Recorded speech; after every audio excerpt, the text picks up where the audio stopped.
Game of the week in our estimation, Trey. The number 2, Georgia Bulldogs, on the road, 2.5-point favorites. Down in Hotty Toddy Land, number 16, Ole Miss in the Grove, 2:30 p.m. on ABC. And Trey, this game feels like a landmark game for the conference, not just for 2024, but the way that these two teams have approached the season to this point, the results that we've seen, Ole Miss dropping a couple of uncharacteristic games, Georgia looking terrible in the first half against Alabama, feeling like maybe they let Texas off the hook a little bit in the second half, and then really not doing anything emphatic to beat the Florida Gators last week. This feels like a referendum on the state of the Southeastern Conference. Ole Miss, potentially a program on the rise. Georgia, I mentioned last week, it felt like they had this death grip on the sport, and now we're wondering, is Kirby Smart and his Bulldog team susceptible to an upset? They're 2.5-point favorites on the road here at Ole Miss, but I don't know. I don't like the way that the Georgia Bulldogs are trending coming into this game. I'm really glad you framed it this way because you said referendum. I'll use the word gut check. That's what comes to mind for me for both of these teams, because you're absolutely right. We're asking, can Ole Miss win the big one? Can Lane Kiffin get over the hump and win a game he's not supposed to from a national perception standpoint? And does Uga still get the benefit of the doubt, right? Does Georgia and Kirby Smart still get the benefit of the doubt? I think I trust Jackson Dart way more than I do Carson Beck right now. He's thrown 11 interceptions now this year. That's a big problem. I think the analytics love Ole Miss in this game as well. All the ones that I like to look at, SP Plus, our friends over at College Football Insiders, even the ESPN FPI is giving Ole Miss a favorability in this one. It really pains me to say it, Mitch. It feels like I'm going against my principles and my, just teams that I love to pick against. I think I'm going to pick Ole Miss in this one. I think I'm going to take the 2.5 points at home just on where it feels like both of these teams are right now. Earlier in the year, I was telling people, don't give up on Georgia yet when they were going into Austin. If you can take Georgia and the points, definitely do that. But they just haven't really shown to be the Georgia that we know that they have been in the past. And that's really concerning to me going up against an Ole Miss team that feels like they're peaking at the right time. For Georgia, I looked into their numbers because anecdotally, I felt like this is not the number 2 team in the country. It feels like we're still, at least the committee is still talking about Georgia like they're a national championship winner from years past, like they're undefeated, like they've shown no cracks. They've got Stetson Bennett just pulling things out of his rear left and right. That's not the Georgia Bulldogs team that we're faced with. They cannot run the ball this season. Their line play on both sides has been tremendously average. They haven't been able to necessarily keep the pocket clean for Carson Beck. Carson Beck is not able to read a disguise coverage to save his life. And, oh, by the way, that vaunted defensive front, the front 7 for the Bulldogs that has produced NFL draft pick after NFL draft pick in the top 3 rounds even, they're not getting home to the quarterback this season. They're right in the middle of the road as far as sacks, tackles for loss, pressure rate. Georgia has just not been the titanic juggernaut that we're used to. And so on the other side, though, you've got Ole Miss.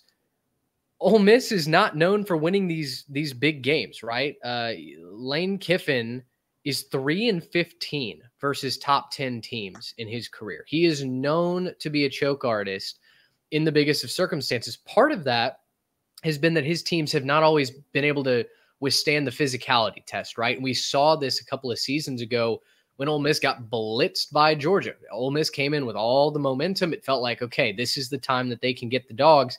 And then they got run off the field because they just couldn't hold up in the line of scrimmage.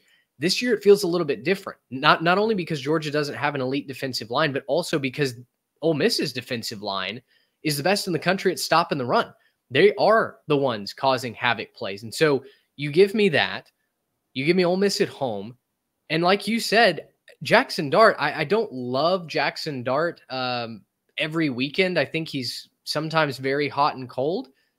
But I like him a whole lot more than I do Carson Beck. And so Ole Miss at home, I have to take the points here, Trey. I feel like I'd just be saying, espousing the brand committing the brand bias that we're all kind of mad at the committee and in these 4-letter networks for propagating. My personal model, I can't pick Georgia here. Now, that being said, against the spread, I'm like exactly 50-50 this year. So Georgia may win comfortably. This may never be a contest simply because I picked Ole Miss. But everything for me is pointing here at the Rebs plus the points. It wouldn't shock me if Georgia ran away with this one because we know the history. We know that this is a big monkey that Lane Kiffin's trying to get off his back, like we both said. You know, I love to look at what unit I trust the most. And I think I trust the Ole Miss offense the most out of the 4 offenses and defenses. I think I trust the Ole Miss offense the most, especially at home. If this game was in Athens, I might be a little bit leaning the Georgia defense, but at home, I'll give the edge to the Ole Miss offense. I know Georgia dominated Texas on the road. And you mentioned their pressure rate. They got 7 sacks against Texas. So this is a defensive line that can wreak havoc on an offensive line that we thought was really good. But I still have that vision of what Bama did to this defense, Mitch. It's too hot and cold for me. It's either all or nothing on the Georgia defensive side of the ball. And I bet Lane Kiffin is salivating at that. I bet Lane Kiffin has been watching that tape of what Alabama was able to do to this Georgia defense. And he's licking his chops, honestly, as a really good offensive coach. So to me, it's going to come down to which offensive line can keep the other defensive line at bay more. If it comes down to that, though, Georgia might have the advantage. Ole Miss allows sacks on 6.18% of dropbacks. That's 69th in the country. Georgia only allows sacks at 3.28%, 17th in the country. The problem is they protect Carson Beck, but then he throws it to the other team. So they've got to combine protecting him with him making better decisions if they want to get out of Oxford with a win. Yeah, Beck's fault, and you mentioned the 11 interceptions thrown. Those are all in the last 5 games. They're all in SEC play, I think.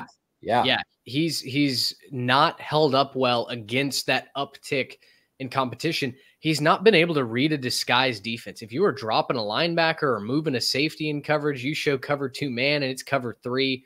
Carson Beck's throwing it to one of your defensive backs. It's just been one mistake after the next. Now, Georgia found a way to get up off the mat against Florida last week. That was after DJ Lagway went down and Florida's offense lost any sort of spark and identity that they had.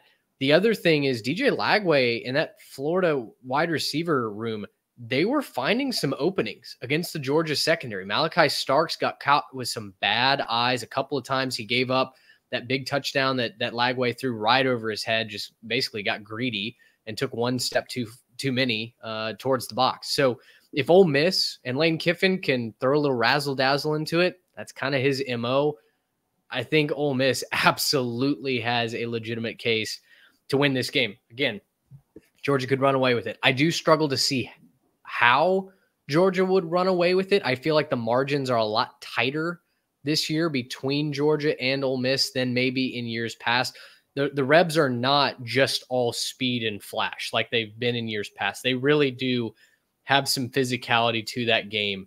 They obviously don't have Quinshon Judkins to carry that rock in the running game, but still talented Ole Miss team. And as much as we were selling them short and removing them from playoff competition after 2 really bad losses, I mean, letting LSU off the ropes, it was in Death Valley at night. I give you that. The loss to Kentucky at home was just inexplicable.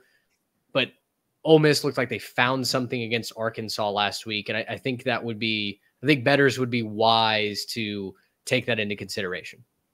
Yeah, I think you're absolutely right. That, like I said earlier, this feels like a team that's peaking at the right time.